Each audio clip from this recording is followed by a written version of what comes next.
Okay, here we go. YouTube has been putting a bunch of videos in my feed about these historic software companies like Lotus and Borland and why they failed and didn't succeed. And I was in the 80s from 1985, I'd say until about 1995. I was a field service technician, worked sort of desktop support for many businesses, installing computers and saw all this stuff. And I think they all miss the main point. First, they all look like they were made with AI, like somebody wrote a script and then used AI to create the video, because there's a lot of just wrong pictures and stuff and mispronunciation here. I can't pronounce pronunciation. But the main reason, in my opinion, that these companies failed is because Microsoft gave their products away for free. Now, Microsoft didn't say, hey, our products are free, but for all practical purposes, they were. So it started, you had Lotus 123, every single office had an IBM branded PC, IBM logo on the PC, IBM hardware, they had Lotus 123, they had WordPerfect, and that was their office productivity setup.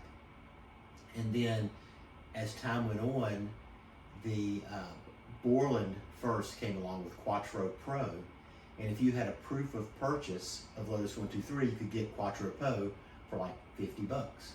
So almost everybody, when it came time to upgrade, they would just get Quattro Pro because it was 50 bucks. It's not because it was better than Lotus, or even though people who liked it, they said it was faster, but they would get it, and people were talking that. You could send like fax a photocopy of your Lotus disk, and there were people that had like copies where one guy would photocopy his Lotus disk, and then 50 people would fax that copy to Borland, and all get their Quattro Pro for 50 bucks or whatever it was.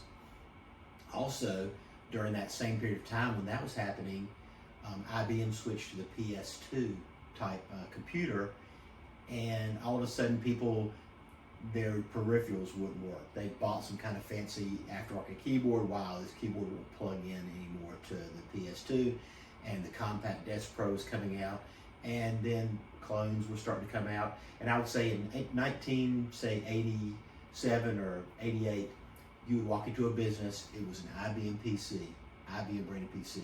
I'd say by 1990, 1991, you almost never saw an IBM branded PC. You would see them in large companies who were in a big insurance company or bank or something. They would still have the IBM PS2s or whatever IBMs. They all, just within a couple of years, it all went away. And it was cost. You could go and buy these clones.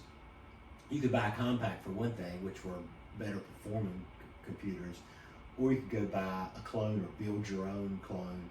And these little companies were springing up in every little town where these guys would build PC compatible PCs, and they were usually just cheap as crap. You'd go and say, I need 10 PCs for my office, and they'd put them together for some ridiculously low price, and they'd be ridiculous low quality, but hey, it worked. And that's also when people started to realize who Microsoft was. So all the years that it was IBM, that was IBM PC DOS, that operating system, which people didn't even know or care what an operating system was. It just came with the computer, and you could put your Lotus disk in there, and you could put your WordPerfect disk in there, or you get a hard drive. But when people started getting these clones and realizing, wow, my same software will run, I don't have to have the IBM. And it took a while for people to understand that. A lot of people just couldn't wrap their head around the fact that they could get a computer that wasn't an actual IBM and their software would run. So they would say, well, why is that? Well, it's because of Microsoft, because it's DOS. It's not the computer, it's the operating system. So then that's when Microsoft and Microsoft stock, people started to realize that, wow, it's this Microsoft company, it's not IBM. And then along the time that Microsoft was getting that recognition, they came out with Word and Excel, and they had the same sort of thing. You could get Word or Excel for like 50 bucks or whatever the price was if you had proof of purchase, and I believe it was either of WordPerfect or Quattro Pro. If you had those proof of purchase, you could get Word or Excel for 50 bucks. But the thing about Microsoft, there was no copy protection. So what people would do is they would do that, oh, I've got this, and they realize they'd go and put it in their other computer, or they'd take it home. Wow, I can just install this.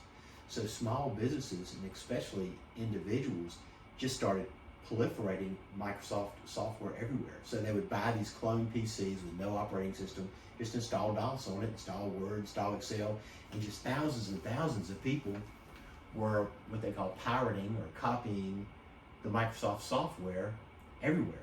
And it put all the competition out of business. People can talk about, the reasons that all these companies went out of business.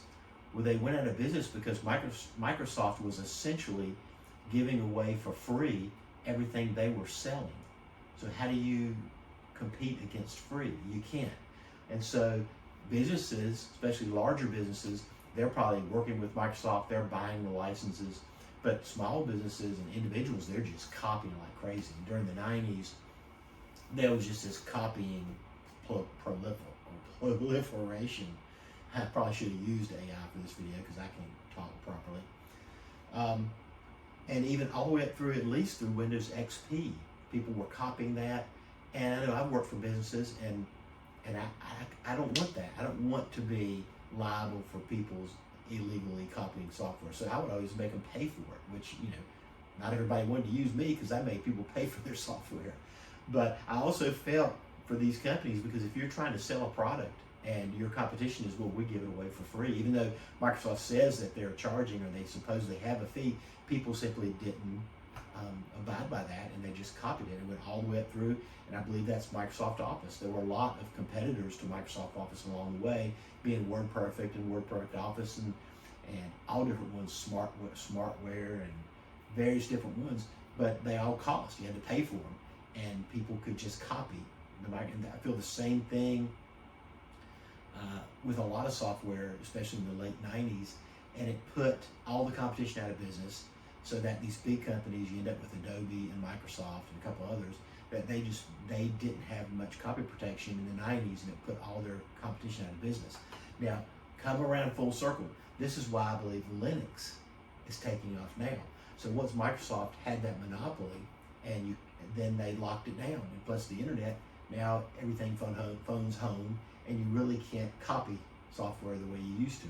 It's a subscription based even. So now Linux is really in the position now where, say, Microsoft was in 1987 or 88, where people were just beginning to figure out who Microsoft was and what they was. Oh wow, Microsoft is a platform for your computer. It's an operating system that allows you to run all this other software. People didn't realize that in the early 80s. They just bought a computer and they bought software. They didn't think about the operating system. And I think with Microsoft, it's proliferated to the point that many people don't think about. They know who Microsoft is, they know what Windows is, but they don't think about it. It just comes with their computer, and they use it to install software.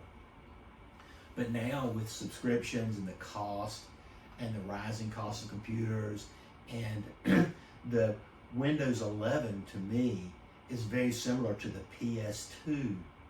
Technically the PS2 changed the platform. You had to buy a new computer. You had to buy new peripherals. Everything was different. If you had bought some fancy add-in card to run some external peripheral, now that card won't plug in this computer anymore. You have to buy a new computer.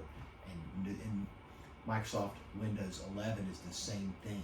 So now that Windows 11 is forcing people to buy new computers, people are thinking, well, do I have to have that? And this Linux is starting to proliferate.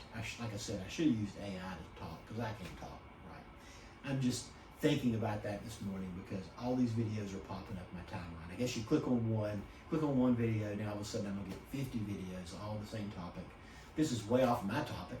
So if any of my subscribers watch this, they're gonna be, why is this guy, talking about this crap? We don't care about this, but I don't really have a niche anyway. Music is my supposed niche, but my biggest video is a vacation video from 1985, climbing the Chichen Itza pyramid back when you could climb it. And that's just not, I wish I could go on vacations and make a video of just climbing ancient pyramids, but I can't do that. I have to work on these computers. Anyway, that's what I got this morning. Thanks.